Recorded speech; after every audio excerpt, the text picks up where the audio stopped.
Can you feel it? Can you feel the grit of the sand beneath your feet clinging to your skin, a constant reminder of the desert you just crossed? Can you smell the salt in the air, a heavy, wet perfume from the endless sea that stands before you like a wall? Behind you, a cloud of dust rises on the horizon. It is not a storm of nature, but a storm of men. The thunder you hear is not from the heavens. It is the pounding of 1,000 hooves, the rumble of chariot wheels, the furious cry of an enemy sworn to drag you back into bondage. Your heart is a drum against your ribs. Your breath is a fire in your lungs. You are trapped, stuck between the devil and the deep blue sea. Everywhere you look, there is no way. But then a voice cuts through the chaos. Moses, the man of God, stands before the trembling crowd and says, "Do not be afraid. Stand still and see the salvation of the Lord, which he will accomplish for you today." What does it mean to stand still in the 21st century? We are a people of motion, a culture of hustle. We believe that if we are not moving, we are losing. If we are not striving, we are failing. To stand still feels like surrender. It feels like giving up, but God is trying to teach you something in the stillness. Standing still is not passivity. It is an act of profound and defiant faith. It is the conscious decision to stop wrestling with the problem in your own limited strength and to create a space for the Almighty to step into your situation and take control. It is trusting that His strategy is greater than your struggle. The first step to standing still is simple, yet so powerful. Just breathe. When anxiety attacks, when the phone call comes, when the report is laid on your desk, your first human reaction is to hold your breath, to tense up, to brace for impact. Instead, I want you to consciously take a deep breath. Inhale the grace of God. Exhale the noise of your fear. This simple act tells your body, your soul, and your spirit that you are not operating in panic mode.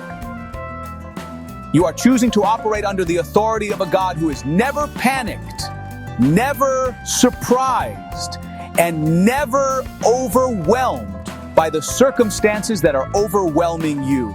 The second step is to pray, but I'm not talking about a frantic, desperate plea. I'm talking about a prayer of transference. It is the moment you say, "Lord, this battle is too big for me. Like these waves are too high. This enemy is too fast. I am giving this fight to you. My hands are off. I am placing this situation squarely in your hands because I believe you see what I see. And you can do what I cannot." This is the prayer that shifts the burden from your shoulders to His. It is the prayer that positions you not as the fighter, but as the witness to the fight that God is about to win on your behalf. Finally, after you breathe and after you pray, you must wait and watch. This is often the hardest part. Waiting is an active discipline. That story of the Red Sea is not just a historical account for us to admire. It is a prophetic picture of your life. We all face our own Red Sea moments. Your Red Sea might not be a body of water. It might be a diagnosis from a doctor that leaves you breathless and terrified. It might be a mountain of debt that looms over your family, threatening to crush you. Your enemy might not be an army with chariots. It might be the relentless chariot of anxiety that chases you down in the middle of the night. It might be a spiritual battle. It might be a struggle with an addiction. It might be a conflict in a relationship that feels completely and utterly hopeless. You stand there feeling trapped. The sickness, the bankruptcy, the brokenness. Behind you, the ghosts of past failures and fears are closing in.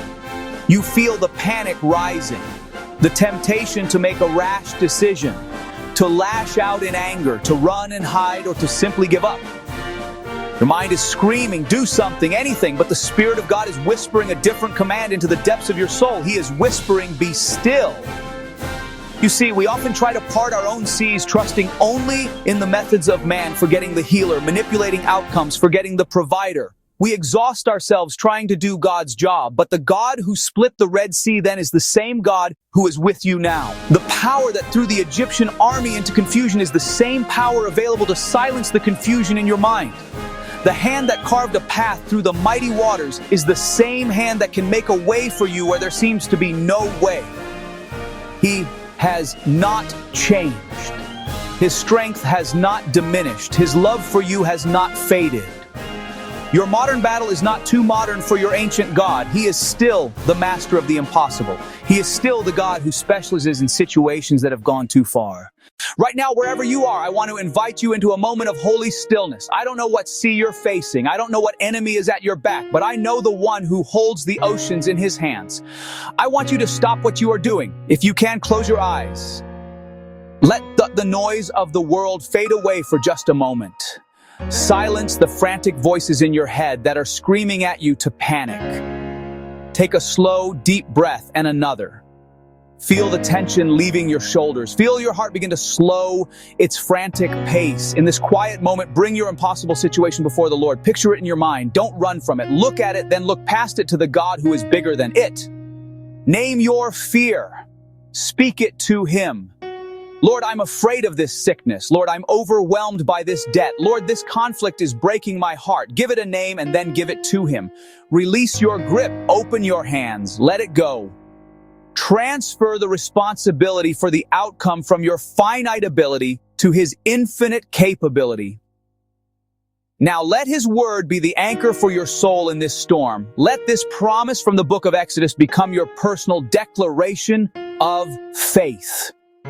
The word of God says, do not be afraid. Stand still and see the salvation of the Lord, which he will accomplish for you today. For the Egyptians whom you see today, you shall see again no more forever.